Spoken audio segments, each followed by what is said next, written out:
John Ramirez cresceu no Bronx, onde seus parentes praticavam santeria. A parte do meu pai veio de uma família de bruxas e feiticeiros. Meu pai era muito pesado em santeria, muito pesado em espiritismo. John ansiava por um relacionamento com seu pai, mas seu pai era abusivo. Não havia amor, não havia compaixão. Víamos ele bater na minha mãe, lá em casa. Quase sempre chegava bêbado, exigindo coisas, pedindo coisas. Se as coisas não eram feitas de certa forma, era sempre posto para baixo, com palavras pejorativas, mariquinhas, estúpido, você não vai ser nada, esse tipo de coisa. Eu só ficava ao lado da porta, olhava e via o que ele ficava fazendo, porque eu ficava esperando para ver se não havia tempo para mim, para ter alguma interação dele comigo. Ei, pai, fiz alguma coisa? Mas ele estava ligado aos demônios, estava ligado ao espiritismo. A mãe de John também foi influenciada pela santeria. Por sugestão de sua tia, ela levou John a uma leitura de tarô. Ela disse em suas cartas que eu tinha 30 dias para fazer a cerimônia ou eu ficaria cego. Por isso minha mãe, como uma boa mãe, não queria que nada acontecesse com seu filho. Então fizemos. Vendaram meus olhos, fizeram um banho para mim com ervas e começaram a cantar e chamar seus 5 deuses principais da santeria. A partir desse momento, a vida de John mudou.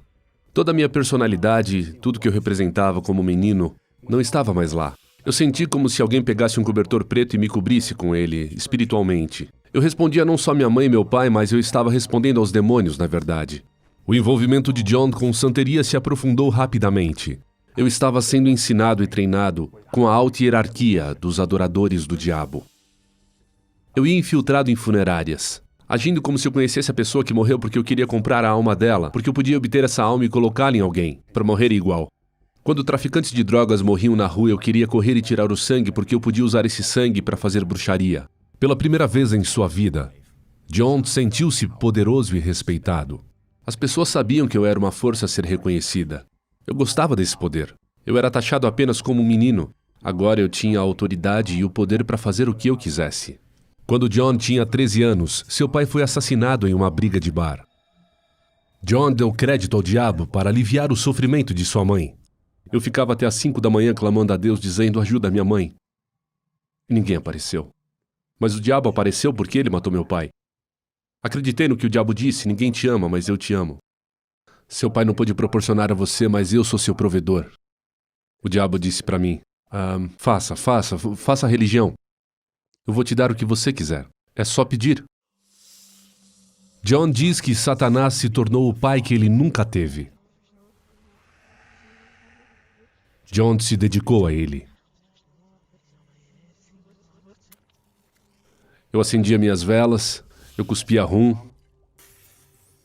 Eu cuspia a fumaça do charuto. A fumaça do charuto significa poder.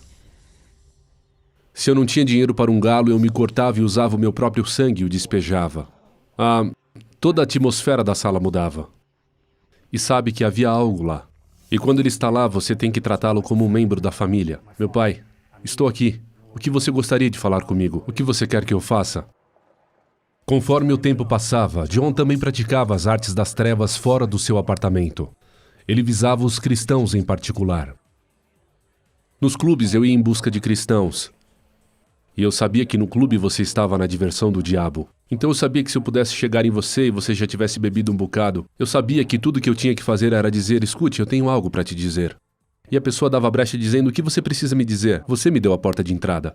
Eventualmente, John tornou-se sumo sacerdote em Palo Mayombe, uma forma de espiritismo africano.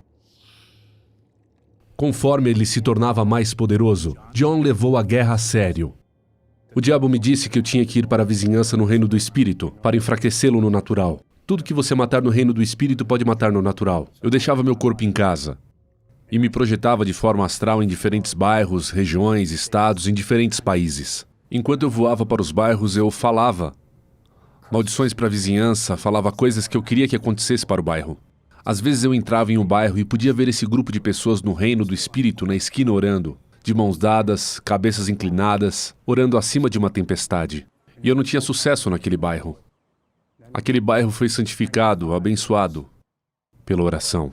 Você não podia tocá-lo. Mas nos outros bairros, fazia festa. Naquela época, John conheceu uma garota que lhe intrigou. Eu disse, bem, sabe, eu poderia sair com ela. Ela é bonita e me chamou para a igreja.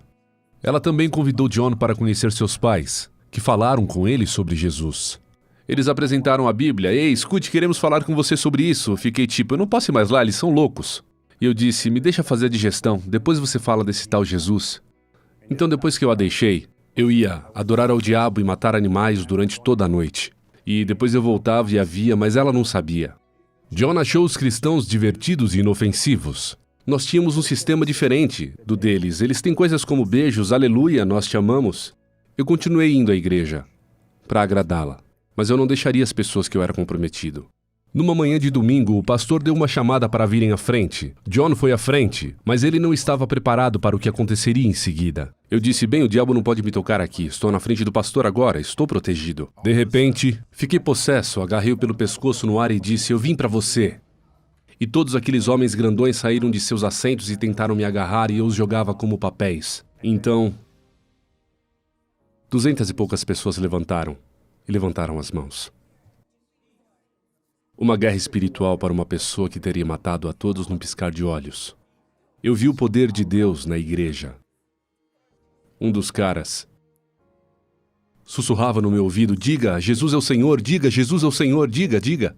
E eu não podia abrir a boca. E de repente, eu consegui dizer, Jesus é o Senhor. E o diabo me deixou. John ficou envergonhado com tudo isso, mas não soube o que fazer a seguir. Um dos anciões da igreja se aproximou dele dias depois. Ele disse, Jesus quer que você tenha isso. Ele me deu uma camiseta que dizia, você é um guerreiro de Cristo. Porque alguém chegou e disse, aqui está um dom de Cristo, porque Ele te ama. Para mim, isso foi incrível. Eu não podia acreditar que Jesus me amava. Mas eu estava comprometido com o lado negro. Eu estava comprometido com os demônios. Estava comprometido com o diabo. E eu estava entre dois mundos. Numa noite, John decidiu acabar com a luta entre os dois mundos. A única maneira que ele sabia. Eu disse, sabe, o Senhor Jesus não pode me ter, o diabo não pode me ter, é melhor sair do suicídio. Na minha ignorância, na minha vergonha, em minha mente eu estava tão longe, espiritualmente drenado.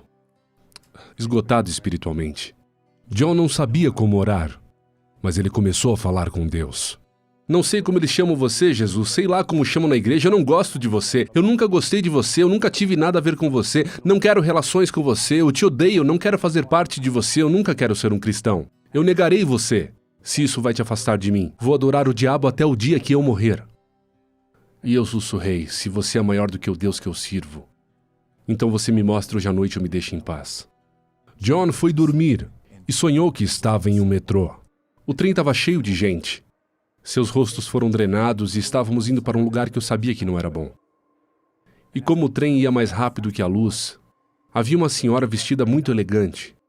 E ela começou a falar em línguas demoníacas e eu entendi a língua, traidor. Você está nos deixando. Então eu tentei chegar no meio do trem, no meio do povo, para que ela não me alcançasse. E um estouro. As portas se abriram e eu acabei no inferno. John saiu de dentro do metrô e entrou na escuridão. Enquanto eu ia para os túneis do inferno, o calor não era um calor que você sente na terra. Ele te prende e as cordas do medo te enlaçam. Não há esperança, ela foi removida. Quando eu cheguei numa parte do túnel, o diabo veio maior e mais forte como eu nunca tinha visto. E ele me disse, estive com você quando tinha 9 anos de idade. Tenho sido um pai para você. Eu te dei tudo. Ele disse, vou mantê-lo aqui, porque se eu puder mantê-lo aqui, você não vai acordar. No andar de cima, que é na terra. E ele disse, você me pertence. Você não vai sair. Você sabe muitos segredos da minha religião.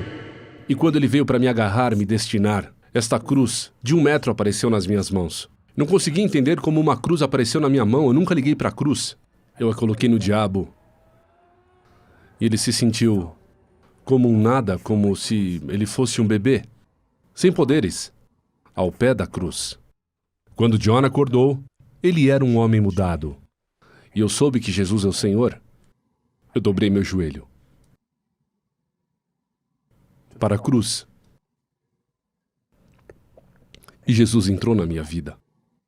Peguei um pedaço de papel branco e escrevi, sou o servo de Jesus Cristo e eu vou te servir todos os dias da minha vida. John jogou fora todos os seus apetrechos de feitiçaria, mas a batalha não tinha acabado. Ele ficou sob ataque espiritual todas as noites pelos próximos meses. À noite, eu sentia uma presença entrar no quarto. Então, quando eu me virava para ver, na realidade, às vezes, eu via o que estava ali. Ou às vezes eu queria, de alguma forma, fechar os olhos e adormecer. Eu sentia as mãos de alguém agarrando a minha garganta e tentando me puxar para fora da cama. E tentando arrancar a minha alma do meu corpo. Às vezes eles me agarravam pelos pés e a cama balançava. E eles faziam a cama levitar junto comigo. A tal ponto que às vezes ia até o teto. Eu não conseguia respirar, eu não podia gritar, eu não conseguia falar. Eu sentia como se estivesse sufocado, quase morrendo. Eu tentava chamar por Jesus. E as palavras não saíam, e por fim as palavras saíam. Jesus me ajude, salve-me. E aquilo ia embora. John não entendia por que Deus permitiu essas lutas noturnas. Perguntei ao Senhor por que permitiu que isso acontecesse. Por que esse tormento? Por que permitiu que essas coisas me abusassem dessa forma? Eu dei minha vida para você. Eu disse que iria lhe servir. E ele me disse, eu queria saber o quanto você me ama. O quanto confia em mim. E o diabo nunca mais apareceu em minha casa novamente. John diz que ele não trocaria nada pelo que ele encontrou em Cristo. Por 25 anos da minha vida, eu fui capaz de fazer qualquer coisa a qualquer um, em qualquer lugar, quanto que se disponham, para ganhar a Cristo. Ele é o meu uno. Ele é o ar que eu respiro. Ele caminha comigo. Eu posso ouvir o som de sua voz no meu ouvido. Hoje, John compartilha o Evangelho com todos que puder. Ele escreveu um livro sobre suas experiências chamado Fora do Caldeirão do Diabo. Eu tenho sido vitorioso em Cristo, eu tenho paz, não sou mais vazio. Tenho satisfação, eu tenho um propósito, eu tenho um destino hoje. E tudo porque eu disse sim para a cruz. Agora eu sou um evangelista para o reino da luz. Não há mais um evangelista para o lado negro. Eu exponho o lado negro cada vez que o Senhor me dá uma chance. Porque você não tem que morrer pelos seus pecados. Você não tem que derramar sangue, como no Palo Mayombe. Jesus derramou sangue por você. Esse é o sangue que conta, o único da cruz.